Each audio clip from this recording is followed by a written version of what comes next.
Il est 14h30 à Paris, bienvenue dans votre dernier rendez-vous de Paris Direct. Derrière l'image qui fait aujourd'hui sa rentrée, bienvenue dans notre rendez-vous pour décrypter l'info à partir de photos qui font sens. Aujourd'hui, nouvel épisode consacré à la rentrée scolaire forcément avec cette question, faut-il en finir avec le modèle traditionnel de la salle de classe? Pour en parler, nous recevons Aurélie Javadi, chef de rubrique éducation et jeunesse à The Conversation France. Bonjour Aurélie. Bonjour Elisabeth. Alors on va commencer par cette tradition qui est de s'arrêter sur un cliché et là vous nous avez ramené finalement une salle de classe traditionnelle. On va regarder ça tout de suite. Voilà, alors on est à Quimper, le 2 septembre, lundi 2 septembre. Voilà, c'est une photo qui s'intègre dans les séries de prises de vue proposées par l'AFP et ses photographes pour couvrir la journée de rentrée scolaire. Donc on est face à un décor familier, ces tables alignées, ces élèves concentrés voilà, sur leur travail ou qui lèvent la main quand ils ont besoin de se manifester pour avoir les fournitures voilà, de rentrée. Alors, c'est ce que la chercheuse Cécile Goy de l'Université de Tours appelle chez nous la classe autobus. On est dans cette configuration avec l'enseignant qui tient les rênes de la classe, qui donne le rythme, qui délivre les savoirs, et les élèves qui sont en position, voilà, ils doivent demander l'autorisation pour s'exprimer. Alors, un décor voilà, qui nous semble familier, qu'on soit passé à l'école il y a 10 ans, 20 ans, 50 ans, et c'est justement cette familiarité du décor qui peut poser question. En fait, le monde change énormément, on le voit avec les technologies, les IA, et en fait, cette salle de classe, elle semble un peu préservée du mouvement, il y a une sorte d'inertie. Une salle de classe finalement classique, traditionnelle, où on reste bien assis, bien sage, où on lève le doigt pour prendre la parole, où on demande pour aller aux toilettes, d'ailleurs, on n'y est pas forcément autorisé, et ça a d'ailleurs ses défenseurs aujourd'hui encore, certains estiment qu'elle est nécessaire pour transmettre des savoirs. Voilà, alors il y a une forme d'inertie. Alors c'est une configuration qui est classique. Vous pourriez dire que c'est la configuration nécessaire pour apprendre, effectivement, pour transmettre certains savoirs. C'est pas la seule façon d'apprendre. Il y en a d'autres. Et en fait, on a peu en tête qu'il y a eu d'autres configurations à travers l'histoire. On peut prendre un petit exemple, en fait, au 19e siècle. Voilà, on voit une image. En fait, ça, c'est ce qu'on appelait l'enseignement mutuel. C'est-à-dire que dans les classes, il y avait des élèves d'âges différents, de niveaux différents. C'est encore le cas parfois en région. Hein. D'ailleurs, quand il y a très peu d'élèves dans un village, on mélange les sections. Oui, mais alors là, du coup, il y avait un système qui se mettait en place où des élèves plus âgés épaulaient l'enseignant, étaient des sortes de moniteurs, et on voit qu'ils se regroupent autour de petits tableaux qui font cours par petits groupes. Donc en fait, on n'est pas dans un modèle plus éclaté que cette classe autobus qu'on a vu auparavant. En fait, alors le modèle magistral, comme vous dites, a encore ses défenseurs parce qu'il est idéal quand il faut transmettre la même information, le même contenu, le même savoir à tous. Mais aujourd'hui, si on veut apprendre aux élèves à débattre, se confronter à de nouvelles opinions, faire un travail de groupe, il faut réfléchir à d'autres dispositions, quoi, voilà, en rectangle, en U, etc. Voilà, Cécile Goy passe en revue tout ça dans son article. Et effectivement, il y a déjà des établissements qui travaillent sur cette question, qui vont travailler jusqu'au mobilier, l'architecture des classes. C'est ce qu'on va regarder tout de suite dans un reportage de nos confrères de France 3 Nouvelle-Aquitaine. Un reportage d'ailleurs qui date de 2017. C'était il y a 7 ans. Regardez. Ici, un cours d'histoire évolutif. Vous vous mettez en groupe. L'enseignant n'est plus le centre absolu d'un cours qui devient interactif. C'est plus les élèves qui s'approprient le sujet de l'étude. Et non seulement ils se l'approprient, mais en plus, ils s'adaptent en fonction de leur niveau, de leur capacité, de leurs besoins. C'est pas le prof qui anime, c'est finalement, au bout d'un moment, c'est les élèves qui s'approprient leur apprentissage. Il y a une puissance motrice qui est installée. Les méthodes de travail sont différentes, on a beaucoup plus de mobilité, on est beaucoup plus libre et puis finalement le travail de groupe est beaucoup plus facile en fait. Quand on est en groupe, on fait notre travail ensemble et le prof il est beaucoup moins présent. Donc ça nous aide à être plus autonome. Voilà, l'enseignant n'est plus le centre absolu d'un cours, nous disait la voix off à l'instant. On le voit concrètement, c'est un changement d'époque en quelque sorte, non? C'est un changement d'époque. Alors, on en revient à ce modèle magistral. En fait, il a été important pour passer à une éducation réservée à quelques-uns, à une éducation de masse. Mais ouais, aujourd'hui, les données ne sont plus les mêmes. Il faut remettre bien en contexte ce que vous dites, la place de l'enseignant par rapport aux mutations de la société. Aujourd'hui, on sait que le savoir, il se confond plus avec la personne du professeur. Enfin, le savoir, il est à portée de clic, il est sur nos smartphones à tous, accessible très facilement. La formation circule sur les réseaux sociaux. Et alors, donc, ça impose de repenser les espaces. Pascal Clair, en fait, réfléchit à cette question-là. Il est géographe à l'université de Cergy. Et d'ailleurs, il publie un ouvrage en cette rentrée pour repenser, en fait, les apprentissages en fonction des espaces. Et il souligne, en fait, la nécessité de remettre la salle de classe en fait au centre de ces évolutions de société. Et donc voilà, un enjeu majeur aujourd'hui avec cette information qui circule, c'est d'apprendre à l'apprendre avec recul, à l'analyser, à avoir un peu d'esprit critique. On en parlait d'ailleurs une autre fois avec vous sur les élections, l'information. Voilà, toutes ces influenceurs qui diffusent des informations en ligne, ils peuvent aussi la diffuser sur des formes très sérieuses. Ça peut être des enseignants aussi qui font des petites vidéos. Rien que par rapport à ça, cet exemple-là, en fait, il faut que les élèves apprennent à savoir où aller chercher, savoir comment évaluer, faire le tri. C'est ce qu'on appelle l'autonomie finalement, l'apprentissage de l'autonomie qui passe donc par le travail en groupe. On les voyait en petits groupes là à l'instant. Alors on les voit en petits groupes parce que c'est vrai que coopérer, débattre, comme ça ne peut s'apprendre que par l'action, ces savoirs-là.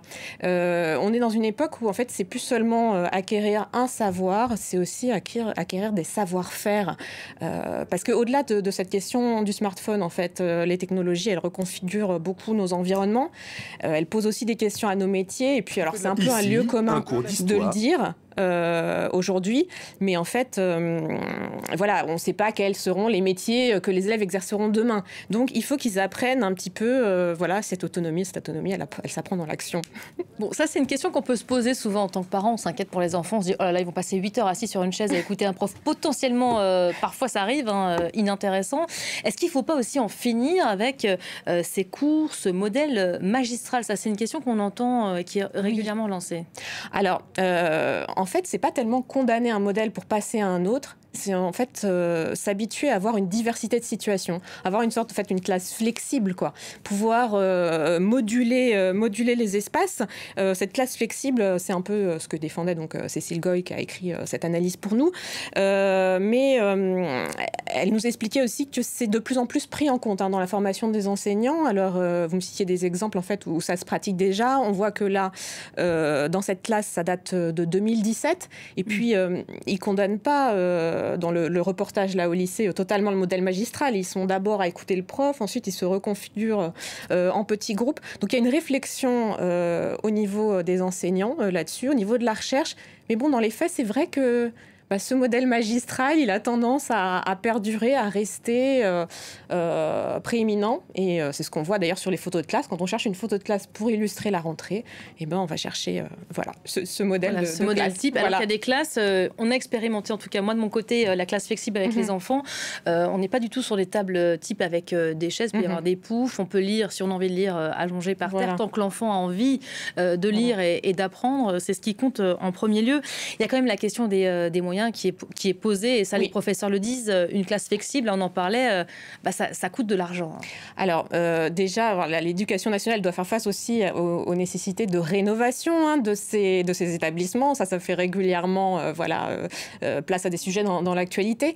L'architecture scolaire, en fait, elle est aussi un peu, elle est ce qu'elle est. Enfin, il faut faire avec le bâtiment existant. Il y a beaucoup d'anciens lycées dans les villes. On voit encore ces fenêtres très hautes. On peut pas voir par la fenêtre. Donc, il faut composer avec cette architecture-là. Mais alors, au-delà du fait de rénover, de construire de nouveaux établissements, il y a aussi des freins en fait dans les mentalités. L'idée qu'on s'imagine que c'est comme ça, que ça a toujours été comme ça, voilà. Et il y a une complexité de la machine scolaire. Toucher à la classe, c'est aussi toucher au contenu des cours, aux emplois du temps, voilà. L'école qui n'est pas seulement la classe, c'est aussi un lieu qui suppose un autre espace phare, la cour de récréation. Forcément, vous en avez quelques souvenirs, j'imagine. Elle suscite aussi un certain nombre de réflexions avant fleuries, avec des arbres aujourd'hui totalement bétonnés, mais certains reviennent en arrière. Vous voyez tout de suite ce reportage qui date de 2021, réalisé à Strasbourg par nos confrères de France 3 Grand Est. Regardez. Difficile d'imaginer qu'il y a 3 mois encore, cette cour d'école était un grand espace vide, recouvert de bitume. Depuis la rentrée, ces 60 petits élèves de la maternelle Académie à Strasbourg s'approprient leur nouvel espace de récréation. On fait une salade. On doit donner à les veines de terre. Et qu'est-ce qu'on fait avec? On la met au compost. On la met au compost. Et avant de la mettre... espace où la nature reprend ses droits, où les enfants découvrent avec leurs mains arbustes, potagers, paillage végétal, des détails a priori, mais qui font la différence. Il y a moins de bruit.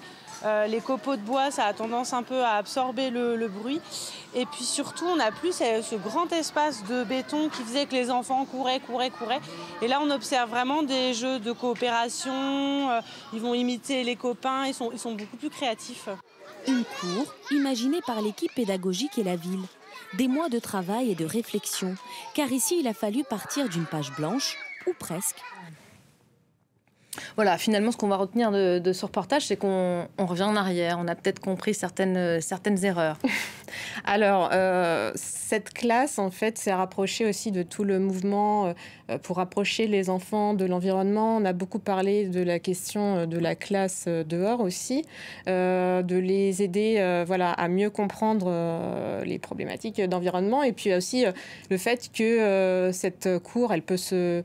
Enfin voilà, il y a les questions de chaleur, de changement climatique qui nécessitent d'adapter les équipements. Alors, il y a cette réflexion-là. D'abord, comme vous le dites, voilà, on revient un peu en arrière en sachant que ça fait du bien aux enfants de manipuler, de se retrouver en contact avec la nature. Comme le dit bien l'enseignante, en fait, on l'entend dans le reportage, elle parle de coopération, de créativité. Donc il y a cette réflexion autour des nouveaux enjeux avec l'environnement, mais il y a aussi une réflexion sur la manière dont l'enfant prend sa place parmi ses camarades dans cet espace, comment il se l'approprie.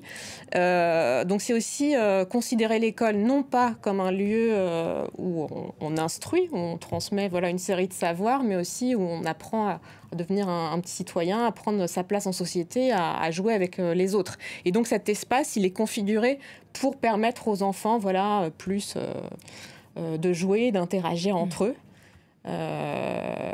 Alors, effectivement, il y a ces réflexions sur le réaménagement des cours aussi. Il y a cet enjeu d'environnement, mais aussi les enjeux de mixité, dont on a beaucoup parlé aussi à une époque avec les cours non genrés. Parce que voilà, là, on voit dans cette cour que tout est assez bien réparti.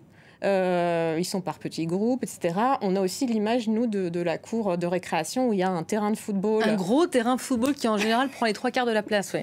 Voilà. Et qui est monopolisé par certains enfants, toujours pour les mêmes, garçons, disons-le clairement. Souvent les garçons, voilà. Et donc, il y a une réflexion de la part des chercheurs, de la part des enseignants, de la part des villes. C'est un travail où il y a beaucoup de coopération comme ça entre les différentes équipes pour aider les élèves à mieux partager l'espace. Alors, ça peut être aménager des bancs, des coins de discussion pour rééquilibrer, en fait, un peu ce rapport entre les différents espaces de jeu et faire en sorte que les élèves n'aient pas... S'il y a un terrain de foot qui monopolise tout, c'est aussi une certaine expérience de l'injustice. C'est ce que nous dit Christine Gauthier-Chauvelon. Elle est chercheuse à l'Université Côte d'Azur et elle travaillait en fait justement sur ces équilibrages sur la cour de récréation. Donc en fait, on voit bien que derrière ces espaces, enfin, c'est intéressant comme la géographie se rapproche des sciences de l'éducation, quoi, parce que voilà, il y a une certaine façon, on considère souvent l'élève indépendamment voilà, de son corps, mais il y a une certaine façon aussi de repenser l'appropriation de l'espace, la manière de se déplacer, la manière de vivre ces espaces. Merci beaucoup Aurélie. Sujet fort intéressant en cette rentrée. Ça fait partie des questions évidemment en tant que parents qu'on se pose régulièrement. On espère évidemment le mieux pour nos enfants. En tout cas, ce sont des changements qui sont à l'étude, des pistes de réflexion testées dans certains établissements. C'était Derrière l'image. Merci de nous avoir suivis.